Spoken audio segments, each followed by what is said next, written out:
Mixed reactions as Presidential Task Force on COVID-19 reviews planned 18th January resumption date for tertiary institutions in the country.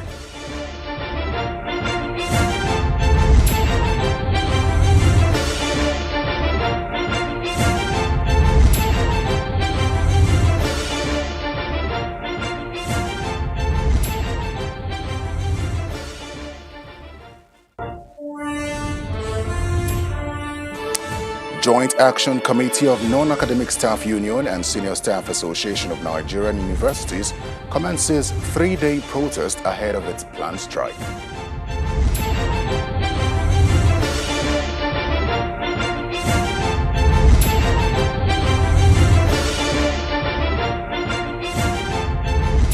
Hello and welcome to Politics Today, coming to you from our studios in Abuja. I am Terry Ikumi. So since last year, Nigerian students, especially those in tertiary institutions, have been home owing to the COVID-19 pandemic and the strike embarked upon by the Academic Staff Union of Universities. Now, it was called off on the 23rd of December 2020 after about 9 months. Well, the Universities Commission announced the 18th of January 2021 as resumption date for schools, but with less than a week to the date, it doesn't seem likely anymore because of the rise in numbers of COVID-19 infections across the country following the second wave. There are many questions begging for answers stemming from this new development. So as the Presidential Task Force on COVID-19 reviews the 18th January resumption date, let's look at government's handling of the pandemic, especially in relation to schools. My guest is the Deputy Chairman, Alliance for Survival of COVID-19 and Beyond, ASCAP, Mr. Shino Odugbemi. He joins us from our Lagos studio. Mr. Shino, welcome to Politics Today. Yeah, good evening. Thanks for having me. All right, before we talk about how government is handling the pandemic in relation to schools, especially tertiary institutions, ASCAP has described as lukewarm government's attitude to the rising tide of the COVID-19 pandemic and says that the country will face more deaths if certain steps are not taken to reverse this trend. Could you talk about this attitude of government that you question and some of the steps that you feel need to be taken? First, I want us to really cast our mind back to just last year. The year we left behind, year 2020, there was an instructive mass action, which, when you check the undertone, part of the revelation we had in the course of the mass action was certain snag on the part of the government in the way the palliative was handled. We have several stories. We have stories of government wanting to give out the palliative at a certain time and people taking it upon themselves. So where I'm going is we have at hand a situation that is very dire, a situation that has consequences that will take lives, a situation that we have seen taking lives in those places we call the advanced climes. In America, in the UK, all over the world, there is an alarm. And if you look at our own approach here, I will score it below average. Score it below average is like here we do kick and follow. We don't think ahead of time. We don't anticipate what the consequence of this pandemic that is holding everybody by the jugular. We don't know. Every day we count numbers of death all around the world. And these are to be very instructive to us as a nation. And I feel generally we have scored below average. And I will tell you, just when the pandemic started, you saw a lot of centers springing up where people could go. But in less than 2-3 months, all these things disappeared. People were of the opinion that, in fact, there is this even wrong notion that we have a special immunity, an immunity that has not been tested, an immunity whose the failure of such assumed immunity could lead to several consequences. So here I am saying that we need to up our game as a people. We need to take this thing very seriously. If nations like the US, if nations like the UK are groaning under the effect of this pandemic, then here at home we have to look at ourselves. We have to take a second look. Our medical institutions, in what stage are they? But some persons will disagree with you on this. Just a second. Some persons will disagree with you on this because we find that the PTF briefs was briefing on a daily basis and now briefs at least twice a week on this. You see the steps taken by the Lagos state government. You see the steps being taken by other state governments as well, setting up isolation centers. And with support from international communities and private companies in Nigeria, some would applaud. In fact, at some point, Nigeria was hailed as properly handling this COVID-19 pandemic, which was responsible for the low deaths recorded. Would you disagree? I disagree. Let me share this personal experience. At the height of the pandemic, there was a suspicion of somebody having COVID-19 around my own office. And the decision was that get to the nearest hospital and check yourself. Do the test. And the person tested positive. So there was pandemonium in my office and everybody was like, go and take the test. And I personally, and I'm telling you from personal experience now, I was at Ifako center. Samples were taken. I was there, my sample was taken. And yours sincerely, I've taken the test for 3 months now, and there is no result. This is a personal experience. And if you ask many other Nigerians, they will tell you their experience is not far from what I'm saying. So I see us saying one thing with one side of the mouth and doing something. And let me also tell you what I experienced there. I experienced the fact that emphasis were placed on those that were traveling abroad. And with whatever was put on ground, there was focus on Nigerians, people in charge of this, trying to milk this process. Where I'm going is that, yes, you are putting a process on ground, but do we have anybody playing supervisory role on those processes? I've exchanged what was my own personal experience. I've taken the test on COVID-19 for 3 months now from Ifako Center, and the result is yet to see the light of the day. So what are we saying? Where are we going from here? All right, well, let's look at how government is handling this in relation to reopening of schools now. Experts have said that governments must balance the risks of reopening schools against the harms associated with prolonged closure. Now there are talks of postponement or review of the planned 18th of January dates. How do you propose that government goes about the balance in this case? We are at a point when we have to be more rational, more proactive, and less deceptive. And I'll tell you what I mean by that.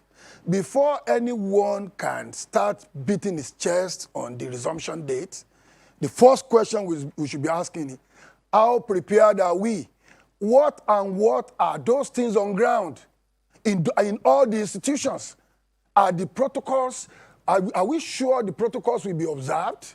Are there anything in place? I think what we should be doing, what parents should be doing, what civil society organizations should be doing is get to those institutions and let us all ensure that those things are there. And let me also tell you this. I attended a Nigerian university. I shared an hall. In my hall, the room was meant for 2 people, originally built for 2 people. And in my own days, 4 people shared a room that was meant for 2. That was 30 years ago. If you go back to those facilities now, what you may probably see is 8 or 10 people sharing a facility meant for 2. So before we really, because we need to balance this up. Yes, our children are at home, losing time. But the other side of the coin is Are we willing to lose these children? If no, our emphasis should be we get down to the field now, we get down to the institutions now, and ensure that all those facilities are there before we start stamping our feet. I as a person and as a parent want to keep my kids at home until it is certain, because we are in a climate where we do a lot of self-patronage. We politicize almost everything. And here we have at our hands a situation that cannot be politicized. All we need to do before we say 18th of these people should go back to school is to also ascertain that all those precautionary facilities are there. Except for that, if we are not sure of that, in my own opinion, I think our world should stay alive at home rather than getting down to the institution to go and meet their Waterloo there. That's some have also questioned why facilities have not been put in place to, at least to an extent, get students to embark on e-learning. E-learning has been something that many schools, some schools across the world have been adopting. In fact, our neighbors Kenya here, with about 17% internet user population, employing e-learning. Do you think that Nigeria is ready for that, considering the population issue with hostels that you had mentioned?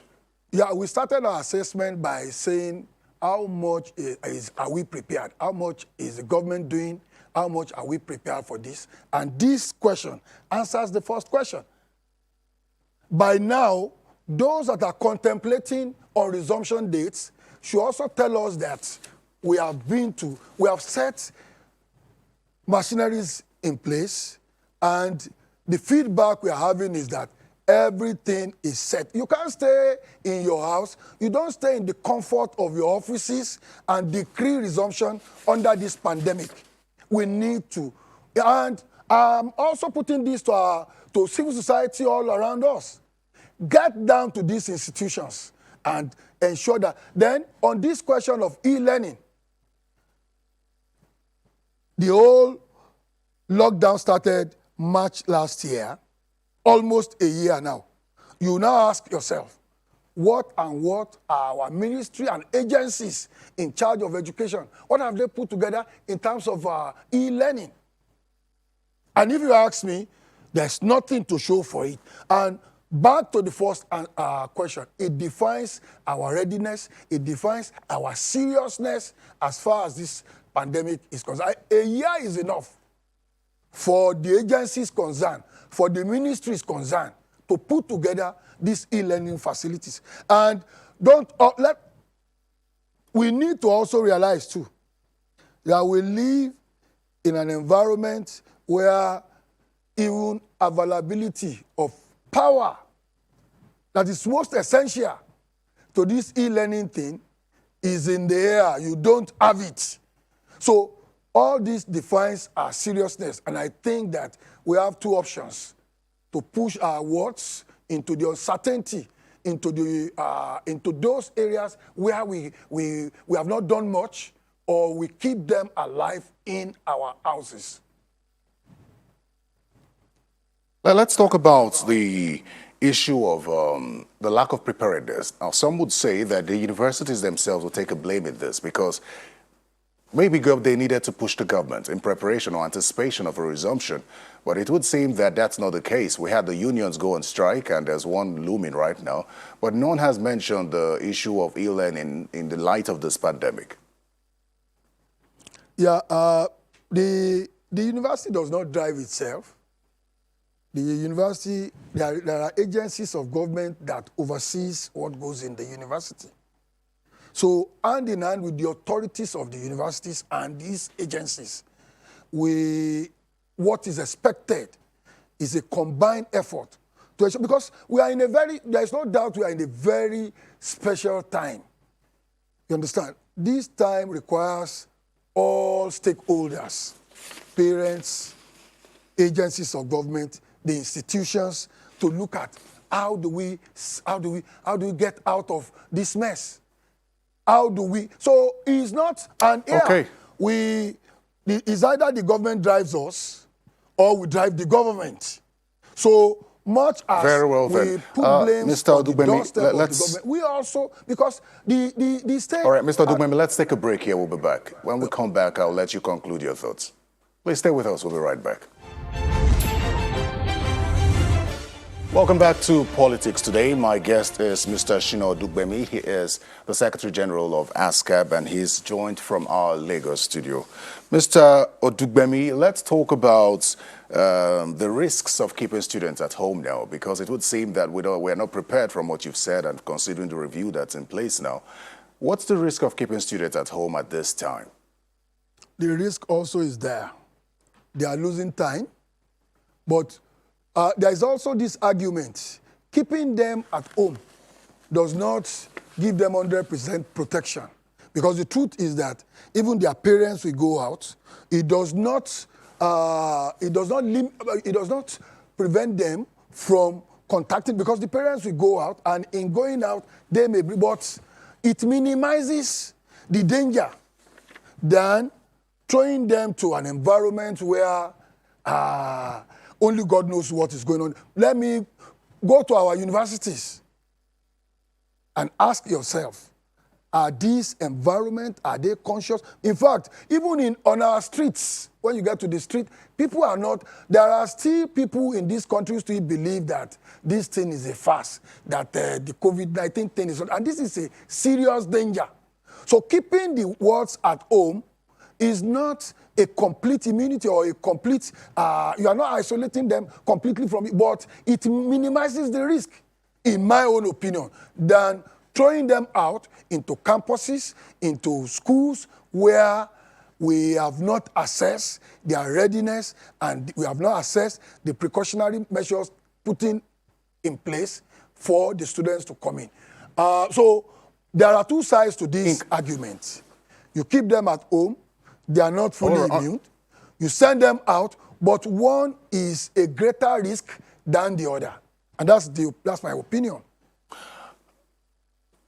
Do you think that the issue of vaccines, if they come in, would be a solution? I understand that ASCAB has a different position on this issue of vaccines. You have said that it would seem that when the vaccines come in, they will not go to the right people, even though the government has said that the frontline health workers will be the first to take it. We are tempted to look at things from the Nigerian perspective. When it comes in, it goes into one hand, it may most likely go into wrong hand. Then people may want to trade with it. There may be preference for the high and mighty, this and this. But all these things are things we should anticipate early enough and put in place machineries to ensure that we scale the hurdle. Because the Nigerian factor will come into play when the vaccine comes in. You understand? There will be special preference. In fact, health officers, like we have witnessed, like I have witnessed, may want to find a way of commercializing one thing or the other. But then, once this monster stares Z, it is the duty of all of us, civil society, religious organizations, to ensure that we turn ourselves into cells of monitoring group. We don't just throw things out like that. We all, because we are like in a war situation where all hands must be on deck. If I may come in here, let's go into our next conversation, if you just hold on a bit. The Joint Action Committee of the Non-Academic Staff Union, NASU, and Senior Staff Association of Nigerian Universities today commenced a 3-day protest ahead of its planned strike. The protests were held at the branches of the universities and inter-university centers. And according to Jack, the protest is a response to the federal government's failure to address any of the issues contained in the Memorandum of Understanding signed by both parties in October last year. The issues contained in that agreement, according to the unions, include irregularities in the integrated payrolls personnel system, non-payment of earned allowances, non-payment of arrears and minimum wage, among others. And they are also protesting the sharing formula of the 70 billion naira given to the universities by the federal government. Well, this planned strike action is coming weeks after the Academic Staff Union of Universities suspended its own strike, which lasted 8 months. So joining me virtually is the Secretary General of the Non-Academic Staff Union of Universities, NASU, Comrade Peters Adeyemi. Comrade, welcome to Politics Today.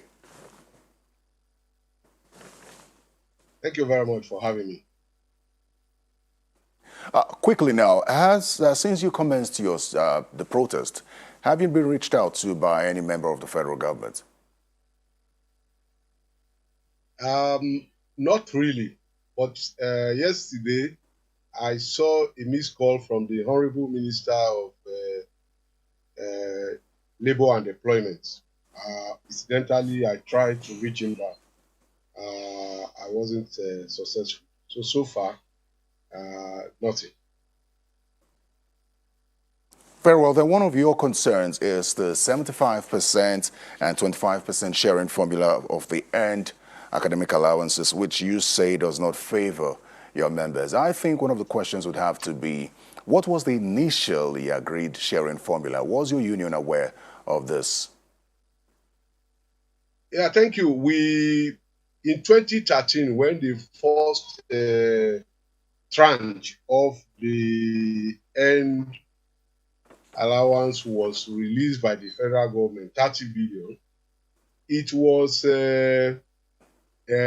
agreed that this money should be released to the various bursaries of the universities because the bursaries have the records. In fact, the computation of the arrears of the earned allowance was from 2009 to 2019.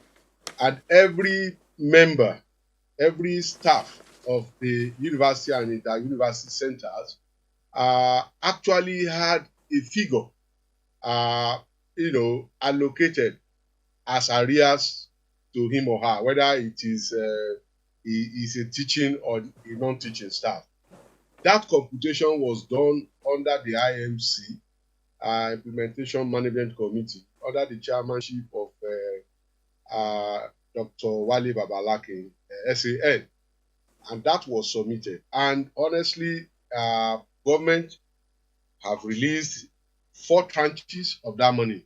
One in 2013, another one in 2017, and twice in 2019. Apart from the one that was released in 2013, the ones that were released in 2017 was not. That was about 23 billion. And it was just less than 10% of that was allocated to the 3 non-teaching staff union. And when that was done, we protested vehemently to government to say, look, you can't release 23 billion and just give about 4-point-something billion to 3 unions. And as a result of our pressure on government, they released additional 8 billion. So we have thought that with that experience, government will not make that mistake again. In 2019, if I may come in here. Yes, please.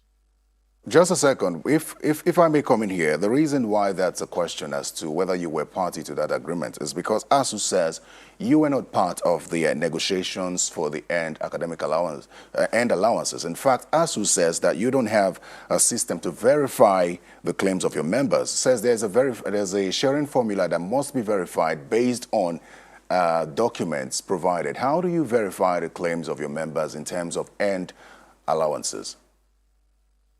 Well, let me say that one, I don't want to debate any issue with ASU. I don't have any. The jack of NASU and SANU, we don't have any issue with ASU. We have issues with the federal government because it is not the responsibility of the union to compute what is due to its members. That is strictly the responsibility of the bursary department. So I don't know how they came about saying they have a way of verifying. What we know is that the bursary department of every university has inbuilt system of determining what is owed every staff, whether it is in form of salaries, allowances, and in this issue of earned allowance. So it cannot be. And honestly, I must tell you that it is also strange that it is in this era that we are seeing that unions determine what should be paid and what should not be paid. In terms of when government release the money, it cannot be the responsibility of unions to pay what has been released by government, because we have machineries in place. We have various departments of the institutions in place to say exactly that this is what is owed, this is what has been paid, this is what remain, and so on and so forth. So for us in the JAC of NASU and SANU, what we have said is that any money that is released by the federal government should be released to the bursary department, who knows, who have the records. They have the records of what is owed the staff, and it is their responsibility to pay. So it is not correct that we don't have a way of verifying what our members are owed. It is completely incorrect. All right, Comrade Adeyemi, sadly we're out of time, and we're hoping that this does not pitch ASU against NASU. But I'd like to say thank you very much for coming to speak with us. Comrade Peter Adeyemi, the Secretary General of the Non-Academic Staff Union of Universities. Thank you very much. Thank you for having me. Let me also say a very big thank you to my guest in our Lagos studio, Mr. Shino Dugbemi from ASCAP, the Deputy Chair ASCAP. Thank you very much for coming on Politics Today. Thanks for having me. Well, that's Politics Today. Thanks for watching. I'm Terry Kumi. Good night.